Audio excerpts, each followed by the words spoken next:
Hello student, मैं doctor Pankaj Tiwari. हमारे YouTube channel NIT school of mathematics में आप सभी का स्वागत है। स्टूडेंट, आज हम डिस्कस करेंगे यहाँ ऑर्थोगोनल ट्रेजेक्टरीज के बारे में।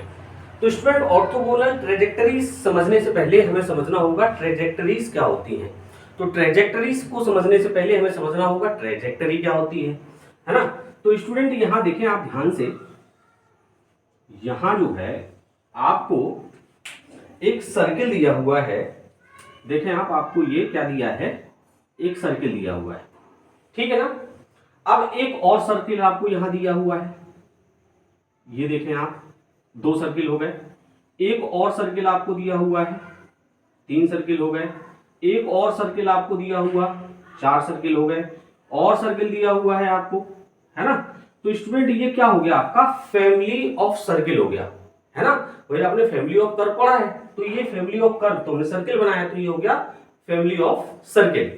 तो यहाँ स्टूडेंट हमें ध्यान से देखना है कि एक लाइन जो है, ये देखिए आप, ये लाइन जो है y is equal to x, क्या लाइन है, y is equal to x.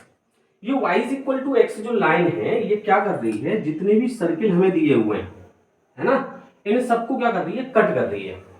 मतलब जितने भी कर्व हमें दिए हुए हैं वो सारे कर्व को ये क्या कर रही है, कट कर रही है। क्लियर है। तो यहां देखिए लिखा हुआ है, a curve which cuts every member of a given family of curve is called a trajectory of the given family of curve. तो यहां y is equal to x जो है वो क्या होगा, आपका ट्रेजेक्टरी होगी।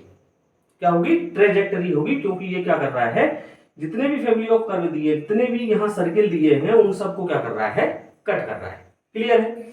चलिए, अब स्टूडेंट जो है, एक बात आती है ट्रेजेक्टरी की। तो ये y is equal to x हो गया। अब यहां आप जो है एक काम करें कि एक लाइन आप यहां से कट करा दें, ये देखें आप। तो ये जो कट करेगी ये क्या होगी, y is equal to minus x होगी, है ना। तो ये जैसे यहां कट कर रही है, और भी सारी कट करेंगे, तो ये क्या होंगे, ट्रेजेक्टरीज होंगे, है ना। तो आपने सिंगुलर प्लूरल जो सुना है ना, एक वचन बहुवचन, ये वो वाली कहानी है। क्लियर है ना। चलिए, इसके बाद स्टूडेंट जो है आप देखिए ऑब्लिक ट्रेजेक्टरी क्या होती है। वो कह रहे हैं, if the trajectory cuts every member of a family of curve at constant angle is called oblique trajectory. इसका मतलब स्टूडेंट ये हुआ कि ये जो y is equal to x जो है, ये कट कर रहा है ना, जैसे इस सर्किल को कट कर रहा है। तो ये कितने एंगल पे कट कर रहा है, ये कितने एंगल पे कट कर रहा है, ये कितने एंगल पे कट कर रहा है, ये कितने एंगल पे कट कर रहा है, और ये कितने एंगल पे कट कर रहा है। क्लियर है ना। ये कांस्टेंट है।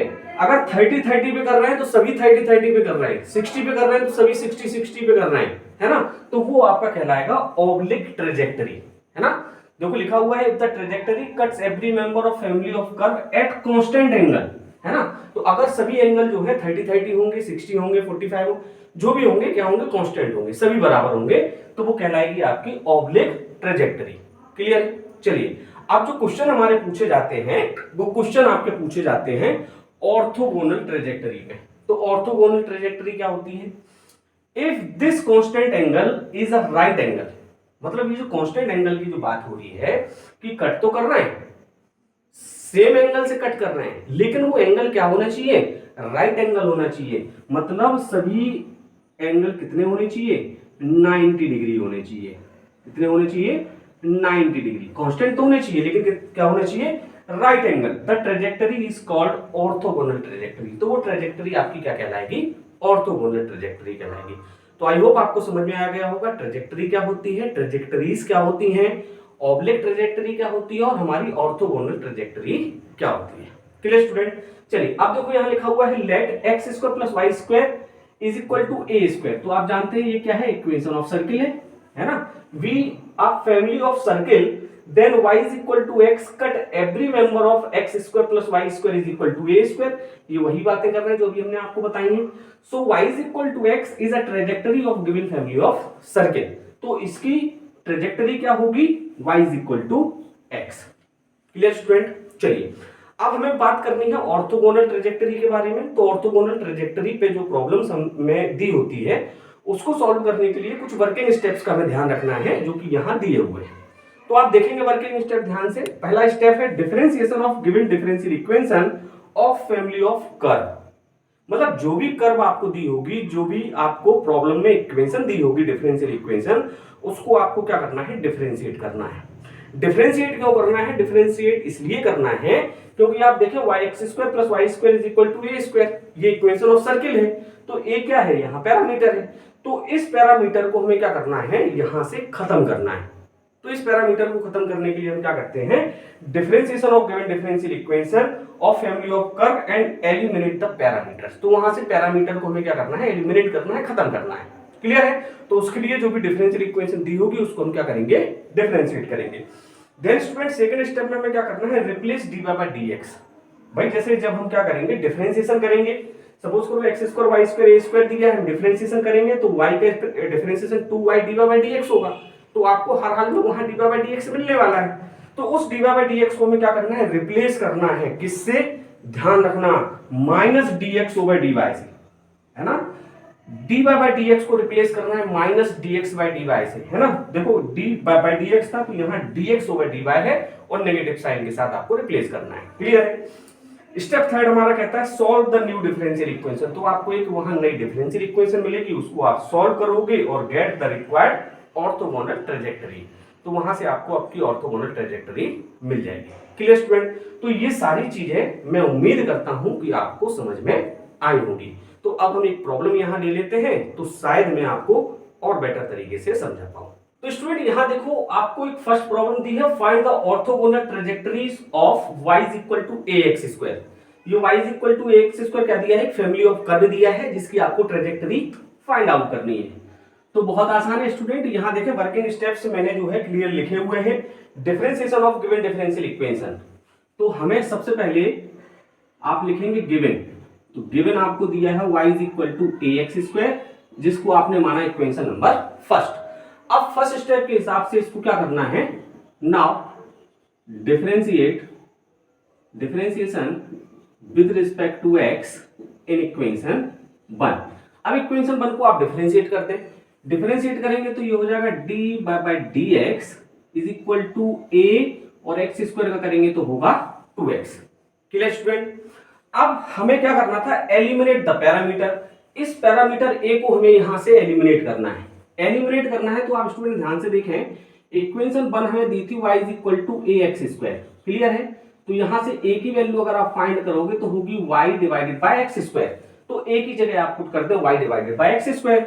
तो ये हो जाएगा dy by dx is equal to y divided by x² into 2x। तो एक x कैंसिल हुआ, तो यहां से dy by dx is equal to मिला 2y by x, और ये हो गई आपकी इक्वेशन नंबर सेकंड। कोई प्रॉब्लम नहीं है। अब स्टेप सेकंड हमारा कहता है रिप्लेस। तो हम लिखेंगे now replace dy by dx bye minus dx over dy। तो आप इससे रिप्लेस कर दें। जब आप रिप्लेस करेंगे तो dy by dx की जगह क्या लिखेंगे, minus dx over dy is equal to 2y divided by x। अब अगला स्टेप हमारा कहता है कि हमें क्या करना है, सॉल्व द डिफरेंशियल इक्वेशन। अब इस डिफरेंशियल इक्वेशन को आपको सॉल्व करना है। तो आपको समझ में आ रहा है कि वेरिएबल हम सेपरेट कर देंगे तो ये सॉल्व हो जाएगा। तो इस x को आप इस तरफ ले गए तो ये होगा माइनस का x dx is equal to ये होगा 2y dy। अब इस x को आप उस तरफ ले जाएं तो ये हो जाएगा x dx प्लस का 2y dy is equal to 0। Clear है? देखें आप, वेरिएबल सेपरेट हो गए on integrating both the side, on integrating both sides, दोनों साइड हमने इंटीग्रेशन कर दिया। जब इंटीग्रेशन करोगे तो ये हो जाएगा x into d x plus 2 integration y into d y is equal to एक कॉन्स्टेंट आ जाएगा c। क्लियर है? x का इंटीग्रेशन करोगे तो x² होगा, है ना। x का इंटीग्रेशन किया आपने तो x² डिवाइडेड बाय 2 होगा, प्लस 2 y का करोगे तो y² डिवाइडेड बाय 2 होगा, इज इक्वल टू कांस्टेंट क्या था c। अब चूंकि x² y² दिए हैं तो ये कांस्टेंट भी हमने क्या ले लिया, c² ले लिया, कोई दिक्कत नहीं है। चलिए अब स्टूडेंट क्या करेंगे, यहां से देखो ये 2 से 2 कैंसिल हो गया और इस c² को आप क्या करें, नीचे ले आए तो हो जाएगा x² divided by 2c² plus y² divided by c² is equal to 1। तो स्टूडेंट ये तो आपकी क्या होगी रिक्वायर्ड ऑर्थोगोनल ट्रेजेक्टरी होगी। तो आप चाहें तो लिख दें this is required orthogonal trajectory. Clear है? ये आपको समझ आ रहा होगा कि ये एलिप्स टाइप की इक्वेशन दी है और यही आपकी क्या होगी, ऑर्थोगोनल ट्रेजेक्टरी होगी। तो आप समझ गए कि किस तरीके से हमें इन वर्किंग स्टेप्स का यूज करके अपनी प्रॉब्लम सॉल्व करनी है। तो स्टूडेंट यहां जो है एक आध प्रॉब्लम हम और डिस्कस कर लेते हैं। तो स्टूडेंट ये अनदर प्रॉब्लम है, so that the system of confocal and coaxial parabolas y² is equal to 4ax plus a is self orthogonal. इस प्रॉब्लम में हमें क्या करना है, प्रूव करना है। क्या प्रूव करना है कि पैराबोला जो है कनफोकल एंड कॉक्सियल पैराबोला की ये क्या है, एक फैमिली ऑफ कर्व दी है, मतलब फैमिली ऑफ पैराबोला दिया है। ये प्रूव करना है कि ये क्या होंगे, सेल्फ ऑर्थोगोनल होंगे। अब सेल्फ ऑर्थोगोनल क्या होता है वो हम आपको इसको प्रूव करते करते बताएंगे। मैं केवल इतना बता दूं आपको कि ये प्रॉब्लम जो है बहुत इंपॉर्टेंट है, सारी यूनिवर्सिटीज में ये प्रॉब्लम जो है प्रूव करने के लिए आती है। तो चलिए स्टूडेंट इसको हम क्या है सॉल्व कर लेते हैं। तो सबसे पहले गिवन दैट हमें क्या दिया हुआ है, हमें दिया है y² is equal to 4ax plus a। Clear student? चलिए अब इसको हमने मान लिया इक्वेशन नंबर फर्स्ट। अब पहले स्टेप के हिसाब से हमें क्या करना है, now differentiation with respect to x in equation first. इस इक्वेशन फर्स्ट को हमें डिफरेंशिएट करना है। डिफरेंशिएट करेंगे तो होगा student 2/d/dx is equal to, देखो 4ax और 4a², तो 4a² तो कांस्टेंट हो गया, 0 हो जाएगा, और 4ax में x का डिफरेंशिएशन होगा 1, तो ये हो जाएगा 4a। तो यहां से स्टूडेंट आप एक चीज नोटिस करेंगे कि आपको एक वैल्यू मिल रही है यहां 4a की। देखें आप, ये आपको 4a की वैल्यू मिल रही है ना। और यहां जो हमें प्रॉब्लम जो गिवन इक्वेशन दी है, यहां अब हमें क्या करना है, पैरामीटर को एलिमिनेट करना है। तो 4a की जगह हम ये पूरी वैल्यू अगर पुट कर दें तो ये 4a तो एलिमिनेट हो गया। अब देखो इस a को भी एलिमिनेट करना है, तो यहां से हमें a की वैल्यू और निकालनी पड़ेगी। तो a की वैल्यू जब आप निकालेंगे तो देखो 4 इसके डिवाइड में आएगा, है ना। तो यहां से आप a इज इक्वल टू अगर निकालेंगे तो 4 इसके डिवाइड में आएगा, तो 2 2 जा 4 हो जाएगा, तो ये हो जाएगा y डिवाइडेड बाय 2 और d/dx। तो ये वैल्यू किसकी आएगी, a की। तो इस a की जगह आप a पुट कर देंगे, 4a की जगह आप ये पुट कर देंगे। क्लियर है? तो यहां लिखेंगे नाउ फ्रॉम इक्वेशन फर्स्ट। अब इक्वेशन फर्स्ट में स्टूडेंट हम क्या करने जा रहे हैं, ये y² तो हमने सेम लिखा, 4a की जगह हमने पुट किया 2/d/dx, और ये आपका दिया हुआ है x प्लस a की जगह हमने रख दिया y/2 इंटू d/dx। क्लियर है? ये हो गया आपका। अब स्टूडेंट आप क्या करें, इसका अंदर मल्टीपल करा दें। जब आप मल्टीपल कराएंगे तो y² इज इक्वल टू हो जाएगा 2xy d/dx प्लस, अब देखिए ये 2 से 2 कैंसिल हो रहा है, ये 2 से 2 क्या हो रहा है, कैंसिल हो रहा है, और y से y में मल्टीपल होगा तो हो जाएगा y² d/dx का होल स्क्वायर। Clear student? तो इसको हमने मान लिया इक्वेशन नंबर सेकेंड, और इसको मैं जो है एक ब्रैकेट के अंदर क्या कर रहा हूं, बंद कर रहा हूं। क्यों कर रहा हूं ये मैं आपको बाद में बताऊंगा। तो पहले स्टेप में हमने क्या किया, डिफरेंशिएट कर लिया, फिर हमने क्या किया, एलिमिनेट कर दिया पैरामीटर। तो जहां जहां ए थे हमने वो उनको एलिमिनेट कर दिए। अब स्टूडेंट अगले स्टेप में हमें क्या करना है, now replace d/dx bye minus dx/dy। d/dx को हमें रिप्लेस करना है किससे, माइनस dx/dy से, according to the working steps. चलिए तो रिप्लेस कर लेते हैं।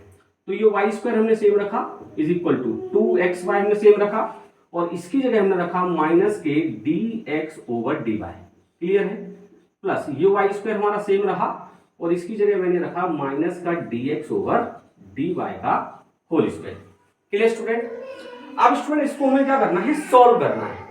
तो सॉल्व करने के लिए आप एक काम करें कि जैसे ये dx/dy लिखा है, इसको अगर मैं dy/dx लिखना चाहूं तो 1 अपॉन में dy/dx लिख सकता हूं। तो मेरा कहने का मतलब ये है स्टूडेंट, इसको कुछ इस तरीके से लिख सकते हैं क्या, Y square is equal to minus के 2xy divided by D by D X.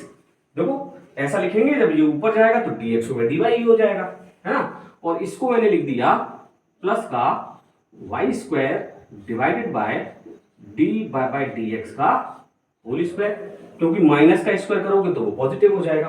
Clear है, ऐसा लिख सकते हैं। अब स्टूडेंट आप ध्यान से देखें कि अगर मैं यहाँ एलसीएम लूं तो डी बाय डी एक्स का होल स्क्वायर क्या आएगा, एलसीएम आएगा, है ना। तो उस एलसीएम का हम क्या करेंगे, यहाँ लेफ्ट साइड में मल्टीपल कर देंगे। तो इसको कुछ इस तरीके से लिख सकते हैं क्या, Y square D by D x का whole square is equal to, अब देखो यहाँ डी बाय डी एक्स था, LCM D by D x का होल स्क्वायर आया, तो यहाँ हो जाएगा माइनस के 2x by D by D X. Clear है, और प्लस ये आ जाएगा आपका वाई स्क्वायर। क्लियर स्टूडेंट, चलिए अब आगे देखेंगे इसके बाद। तो यहाँ स्टूडेंट आप देखें ये वाई स्क्वायर दिया हुआ है, तो मैंने ये लिखा सबसे पहले y square is equal to, ये वाई स्क्वायर मैंने लेफ्ट साइड मतलब सेम जगह लिखा हुआ है, इसको मैं इस तरफ ले आया तो ये प्लस में हो जाएगा। तो इसको हम इस तरीके से लिख सकते हैं क्या, देखो 2xy और इसको हम लिख सकते हैं डी बाय डी एक्स। भाई ये वाई स्क्वायर सेम लिखा है, इसको मैं इस तरफ लेके आया तो माइनस प्लस हो गया, और ये ऑलरेडी प्लस था तो ये हो गया प्लस का y square D by D x का होल स्क्वायर। क्लियर है, चलिए अब इसको स्टूडेंट मैं क्या कर रहा हूं, फिर से एक ब्रैकेट में बंद कर रहा हूं, है ना, और इसको मैं लिख रहा हूं इक्वेशन नंबर 3। ठीक है ना। अब स्टूडेंट एक नजर इधर और एक नजर इधर, एक नजर इधर और एक नजर इधर, मतलब ये है कहने का कि ये इक्वेशन जो सेकंड थी हमारी, इसकी हम फाइंड आउट कर रहे हैं ऑर्थोगोनल ट्रेजेक्टरी। तो इसकी ऑर्थोगोनल ट्रेजेक्टरी हमने फाइंड आउट करी तो क्या आई, ये आई। क्लियर है, और इसकी ऑर्थोगोनल ट्रेजेक्टरी जब आप फाइंड आउट करेंगे कैसे होगी, इसको इंटीग्रेशन करेंगे दोनों साइड, तो इसकी ऑर्थोगोनल ट्रेजेक्टरी आप सॉल्व करेंगे तो ये आएगी। और इनको आप ध्यान से देखें तो ये दोनों बराबर दिख रही हैं। देखो y square is equal to 2xy d by D x plus y square D by D x का होल स्क्वायर। तो स्टूडेंट यहां आप लिख सकते हैं कि here equation second and equation third are same,